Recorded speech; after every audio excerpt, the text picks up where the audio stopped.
Pam, pararam, pam, pam, pam, pam, pam. Arrête. Oui, non. Oui, ouais. Bonjour à tous, c'est Bros, bienvenue sur ma chaîne, c'est une grande première.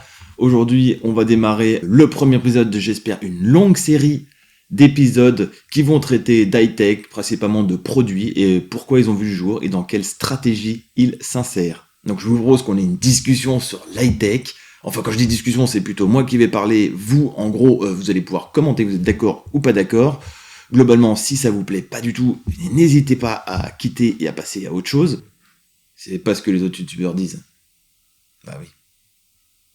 Non, ne quittez pas du coup. Restez un petit peu. Je vous jure, ça risque de bien se passer. Ça se trouve. Aujourd'hui, on va discuter du Meta Quest 2 ou de l'Oculus Quest 2, parce qu'évidemment, pour faire simple, j'ai choisi un produit qui a changé de nom en cours de route. Clairement, je ne vais pas vous présenter le produit techniquement parlant, parce qu'en fait, il est sorti il y a à peu près 2 ans, donc il n'y a quasiment aucun intérêt que je le fasse maintenant. En plus, si vraiment vous cherchez, vous devrez trouver sur internet, et vraiment pour les plus pointus impatients, ceux qui veulent absolument l'info et qui n'ont pas le temps d'aller chercher ailleurs, il me semble que je vais tout mettre là, si j'ai la motive, sinon je le mettrai par là. En fait, ça va dépendre de si j'y arrive techniquement, je sais pas, on verra. Mais je ne pense pas personnellement qu'un produit doit s'acheter en fonction d'une fiche technique uniquement. C'est-à-dire qu'aujourd'hui, le produit, c'est plus un concept, c'est plus un écosystème, et ça n'a aucun intérêt d'aller acheter un produit juste parce qu'il a une bonne fiche technique. Parce que si on faisait ça, on n'achèterait pas de produits Apple. Alors du coup, la question aujourd'hui, comme vous avez pu la comprendre, c'est pourquoi Facebook a lancé des casques de réalité virtuelle et dans quelle stratégie tout ça va s'insérer. Parce que oui, évidemment, les grosses compagnies ont une stratégie à court terme, moyen terme et très long terme. Sinon, il n'y aurait pas de grosses compagnies. S'ils faisaient tout au jour le jour, ça n'aurait pas de sens. En gros, cette vidéo va se découler en 3-4 grandes étapes. En premier, on va commencer par vous présenter Meta, le groupe. Ensuite, on va vous présenter de manière plus précise l'univers qu'ils ont voulu créer et ensuite le produit lui-même, à savoir l'Oculus Quest 2 ou le Meta Quest 2. Alors, qui est Meta ? Meta, c'est tout bêtement le nouveau nom qu'on a donné à Facebook. Alors, on va pas se leurrer. En gros, c'est le même groupe, rien n'a changé. Ils ont renommé leur groupe parce qu'ils ont décidé de changer de stratégie il y a quelques temps. Ça signifie qu'en gros, au lieu de s'appeler Facebook Inc., Meta, qui va regrouper les 4 grandes marques de chez Meta. On va voir Facebook, qui a été créé en 2004. Je vais pas vous faire l'affront de vous présenter Facebook. Si, c'est un réseau social. Ensuite, ils ont racheté en 2012 Instagram. En 2014, ils ont racheté WhatsApp en début d'année. Et vers mars, en 2014 encore, ils ont acheté Oculus. C'est ce dont on va se parler aujourd'hui. Plus récemment, il me semble qu'en 2020, ils ont acheté une dernière entreprise qui s'appelle Mapiari. Je connais pas trop. C'est un Google Maps collaboratif, j'en sais pas plus, j'ai jamais testé. Désolé. Donc faut pas se leurrer, aujourd'hui Facebook, donc Meta, je vais dire Facebook souvent, aujourd'hui Facebook, c'est à peu près 3 milliards de personnes. Ça signifie que c'est pas une petite structure. On est quand même sur une méga grosse structure. Pour rappel, on vient de fêter les 8 milliards d'habitants sur Terre. C'est-à-dire que quasiment tout le monde connaît. Ou au moins de près ou de loin s'en sert. Quasiment. C'est incroyable. Alors, vous connaissez la chanson, cette petite entreprise, pour le coup, elle connaît la crise. Ça signifie que Facebook vient d'annoncer hyper récemment qu'ils allaient licencier 11 000 salariés. À peu près 13% du nombre de personnes qu'ils avaient dans l'ensemble de l'entreprise. C'est énorme. C'est lié principalement au moment où ils ont publié leurs chiffres qui n'étaient pas aussi bons que prévu. Alors à ça, il y a plusieurs raisons. Mark Zuckerberg, d'ailleurs, je vais le citer, ce sera plus simple, dit non seulement le commerce en ligne est revenu aux tendances antérieures, mais le ralentissement macroéconomique, la concurrence accrue et la perte de signal publicitaire ont entraîné une baisse de nos revenus par rapport à mes attentes. Au travers de ça, on peut lire l'arrivée de TikTok nous a fait mal, le fait que Apple ait bloqué nos capacités de lire ce que font les clients Apple sur leur téléphone nous pose un vrai problème pour revendre la publicité, donc ils ne peuvent plus profiler la publicité correctement. Mais aussi, évidemment, un ralentissement économique est lié au post-Covid. Mais on ne va pas rentrer dans le détail. Mais en fait, ces 3 éléments ensemble font qu'ils ont publié des extrêmement mauvais chiffres. À cela s'ajoute que Facebook est un peu en perte de vitesse, c'est-à-dire que le grand réseau social, évidemment, aujourd'hui peine à aller chercher des nouveaux utilisateurs. Instagram, on imagine que dans les quelques années à venir, on va avoir aussi de la peine à aller recruter des nouveaux consommateurs. Donc, il va falloir se diversifier. Et ça, c'est important. Parce que c'est là où arrivent des nouvelles stratégies, des nouveaux points de vue. La publicité, c'est 100% du cœur de métier de Facebook. Ça signifie qu'en fait, un ralentissement de la publicité, un ralentissement du nombre d'utilisateurs, pour eux, c'est un ralentissement de chiffre d'affaires immédiat. Meta est obligé maintenant de miser sur un nouveau univers pour remplacer, ou en tout cas accompagner. Et pourtant, au travers de nombreux articles que j'ai lus, on a souvent une critique de son fameux métavers qu'il avait annoncé. Donc, qu'est-ce que le métavers ? En vrai, métavers, ça veut juste dire monde virtuel. Voilà, il y a clairement une question que je me pose moi, c'est pourquoi en faire tout un foin ? Parce qu'en fait, il en existe déjà. Et il en existe beaucoup d'ailleurs. Et il en existe des connus. Second Life, c'était un métavers. En gros, c'est juste un univers digital. Ça me permet de faire une transition, effectivement, pour faire un point sur le métavers. Le métavers est un univers dans lequel Facebook aimerait se lancer. Je pense qu'au moment où ils ont lancé leur fameux métavers, au moment de leur annonce, leur changement de nom, il y avait un contexte très particulier dans lequel ils l'ont fait. Un contexte dans lequel on pouvait se projeter, en tout cas commencer à entrevoir un nouveau monde. Et c'est là où Facebook a fait quelque chose de tout à fait intéressant en annonçant son changement. Pourquoi aujourd'hui Facebook a créé un métavers ? C'est vraiment pour se positionner en tant qu'entreprise centrale ou en tant que colonne vertébrale d'un univers digital sur lequel en fait d'autres entreprises allaient construire. Un peu comme les jeux qui ont été lancés sur Facebook, c'est pas Facebook qui fabrique des jeux, c'est d'autres entreprises qui fabriquent des jeux et qui les mettent à disposition sur Facebook. On pense principalement à du Candy Crush ou des choses comme ça, qui permettent en fait à des entreprises de réussir sur Facebook. Et Facebook vous laisse positionner en tant que épine dorsale, en tant que colonne vertébrale de tout cet univers-là. Un univers qui est à construire, un univers qui n'a à peine démarré, qui n'a pas démarré du tout même. Meta a choisi un moment spécifique pour annoncer son grand changement, sa révolution. C'est une période où ils voyaient déjà que Facebook allait pas durer des dizaines d'années encore, ou en tout cas qu'ils allaient peiner à maintenir la même croissance, qu'il fallait aujourd'hui switcher, trouver un nouvel écosystème, un nouvel univers dans lequel faire rentrer les utilisateurs, comme ils ont réussi à le faire précédemment avec Facebook il y a quelques années. Pour moi, et ça c'est vraiment mon point de vue, c'est qu'en fait ils sont arrivés à un moment très propice, à savoir qu'on parlait quotidiennement des bitcoins, c'est-à-dire que c'était la monnaie, la crypto, à un moment donné tout le monde allait payer en bitcoin, on avait ça en tête au moment où ils ont fait cette annonce. On avait aussi l'arrivée des NFT. Les NFT aujourd'hui, vous savez ce que c'est vraiment d'acheter des éléments digitaux qui ont atteint des valeurs complètement hallucinantes, juste pour dire c'est moi qui possède cet élément unique. Avec une grande problématique des NFT aujourd'hui, c'est comment on les montre.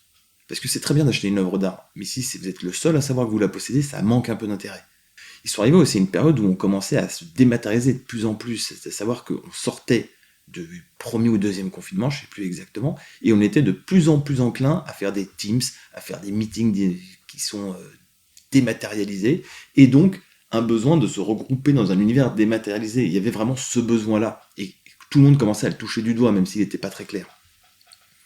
On avait aussi de plus en plus l'univers du cloud gaming, à savoir qu'en fait on peut faire des choses de manière complètement dématérialisée, et Facebook a surtout une perte de contrôle d'un univers qu'il avait avant, c'est-à-dire l'univers de la publicité, où il était vraiment un monstre. Aujourd'hui, il commence à perdre le contrôle de cet univers-là. Chacun a récupéré un petit peu ces univers, Apple, Google, et donc ils sont en train d'essayer à tâtons de trouver une solution pour s'en sortir. Et donc, tous ces univers-là, on se demande comment tous les rassembler, sachant qu'ils communiquent de près ou de loin avec Facebook. Et effectivement, le métavers semble être comme la solution. En gros, l'élément qui pourrait rassembler tout le monde. Vous allez pouvoir payer avec des cryptos spécifiques, ce que Facebook a essayé de faire aussi à un moment donné. On allait pouvoir enfin exposer nos NFT qui nous avaient coûté 1,5 million pour acheter un tableau, ou plutôt un screenshot du premier tweet. On allait enfin pouvoir faire plein de choses. Et donc, ce métavers allait pouvoir matérialiser, en quelque sorte, ce que des gens ont envie. À savoir créer votre petit univers, faire des échanges avec vraiment le personnage de vous, un véritable vous digital, donc une digitalisation du monde. Donc ils ont annoncé à ce moment-là un changement de nom, on est passé de Facebook à Meta pour vraiment marquer le coup, marquer le changement de stratégie, mais en parallèle, ils ont annoncé un métavers dans lequel on allait pouvoir aller. Et on allait enfin avoir un métavers dans lequel on allait pouvoir aller avec leur fameux casque dont on parlera juste après. C'est vrai que là c'est un peu long comme intro pour juste parler d'un casque, mais il faut vraiment le situer dans pourquoi on a créé ce casque. Et donc, tout cet univers qui a été créé, ils nous ont annoncé, on allait enfin pouvoir le tester, rentrer dedans, et c'est la grande déception. C'est-à-dire que, franchement, de manière objective, c'est nul. C'est-à-dire que vous vous baladez dans des tout petits mondes de 32 personnes maximum, toujours vides, il n'y a absolument rien à faire, j'allais dire pas grand-chose, mais vraiment là, il n'y a rien à faire. On a 3 mini-jeux qui n'ont aucun intérêt, on envoie une cinquantaine de petits avions en papier qui ont été, j'ai l'impression que ça a été le thème commun de tout cet univers, et à la fin, on se pose la question de « mais qu'est-ce que je fous là, en fait ? Quel est l'intérêt de ça ?» Il y a vraiment ce côté « quel est l'intérêt ?» Je me projette pas dedans, je me vois pas dedans. Donc la question est « pourquoi ils ont fait ça ? Quel est l'intérêt de cet univers ?» Donc le métavers de chez Meta, lui, s'appelle Horizon World, c'est celui-là. Là, j'ai mon petit avatar, c'est moi. C'est-à-dire que c'est pas trop mal fait, les déplacements sont vraiment hardcore pour le coup. Comme vous pouvez voir, ça fait un petit rond à chaque fois autour de votre petite tête au moment où vous vous déplacez pour pas tomber malade, parce qu'en fait, vous ressentez très vite le motion sickness. Et voici mes débuts dans le monde virtuel.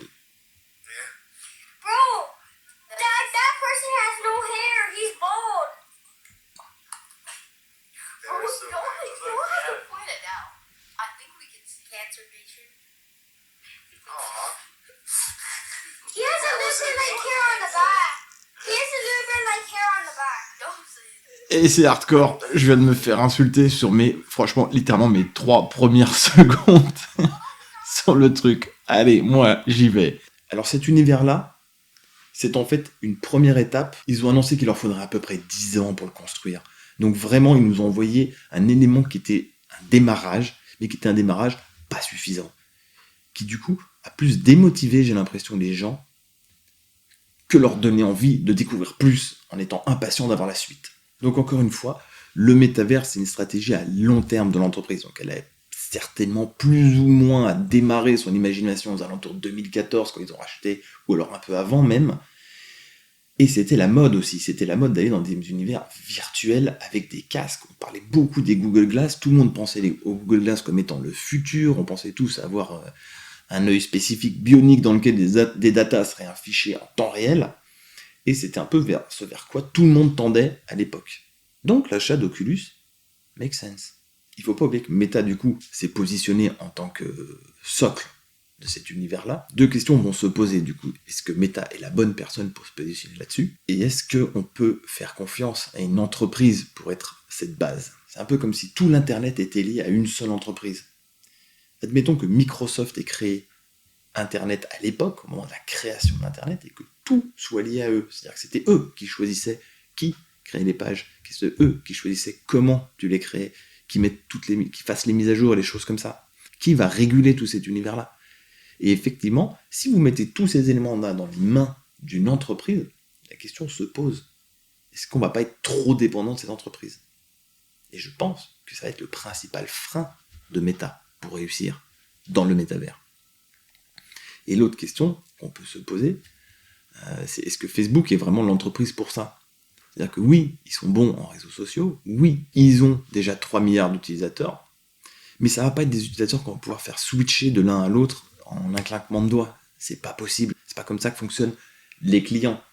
C'est des univers trop différents, alors on peut les accompagner, mais c'est pas forcément lié. On se plaint déjà beaucoup d'un univers qui est assez binaire, où quand vous voulez acheter un téléphone, vous avez le choix entre iOS et Android, il n'y a pas d'autre choix. Vous voulez acheter un ordinateur, vous avez le choix entre macOS et Windows. Vous allez me dire oui, il y a Linux, mais globalement voilà, on n'a pas énormément de choix. Et donc en fait, le fait de lancer un tout nouveau univers, ou en tout cas que ce soit une entreprise comme Facebook ou Meta qui propose ce type d'univers, se pose la question de a-t-on envie de leur accorder notre confiance ? Pour moi, c'est un univers qui doit être découvert par des startups, et non pas par un multinational. Par cela, j'entends que les startups sont capables de changer de business model extrêmement rapidement, parce qu'en fait, elles n'ont aucun salarié, elles n'ont rien.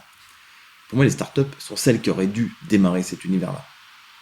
Parce qu'elles ont une capacité à changer, à switcher beaucoup plus rapide qu'une énorme structure. Les énormes structures ont, pour moi, plus tendance à racheter ce type de pré-univers qui commencera à se créer avec une petite communauté, il y a vraiment une utilité avec des gens qui ont envie d'y aller. Et aujourd'hui, ils veulent nous emmener quelque part. Personne n'a compris où ils voulaient nous emmener, pourquoi ils voulaient nous emmener, mais on a compris comment ils voulaient nous emmener. Et ils veulent nous emmener au travers d'une réalité virtuelle, au travers de leur fameux casque. Et on arrive enfin au casque de réalité virtuelle de chez Oculus. Meta. Voilà, c'est ça le MetaQuest 2. C'est en gros un casque de réalité virtuelle dans lequel vous allez... Je vois rien. C'est un casque de réalité virtuelle dans lequel vous allez pouvoir vivre dans un véritable monde en 3D. Ils ont utilisé un objet pour rentrer dans un univers digital. En gros, on va utiliser du hardware pour rentrer dans un univers software. C'est très bien. Mais ça pose un souci principal qui est une barrière non négligeable à l'entrée. Ça signifie qu'en fait, vous ne pouvez pas profiter du futur si vous n'avez pas le matériel pour en profiter. Ça signifie aussi aujourd'hui que il faut me vendre un truc assez ouf pour que j'ai envie de dépenser 399 € dans un produit pour y avoir accès. Quand je dis 399 €, c'est le prix de lancement du produit. Aujourd'hui, on est déjà à 450. Malheureusement, ils n'ont pas de chance. Le prix a dû augmenter, principalement lié au cours euro-dollar, mais aussi à des problématiques d'approvisionnement qui sont plus complexes qu'au moment où ils ont lancé le produit. C'est simple, comment est composé le produit? Vous avez un casque, vous avez un écran à l'intérieur, de lunettes qui vous donnent un effet 3D vraiment englobant. Vous avez des capteurs sur le casque qui vous donnent un feeling de on se déplace et je regarde comme dans le vrai monde. Vous avez des petites manettes qui vous permettent d'interagir avec ce que vous voyez dans le monde. C'est pas plus compliqué que ça.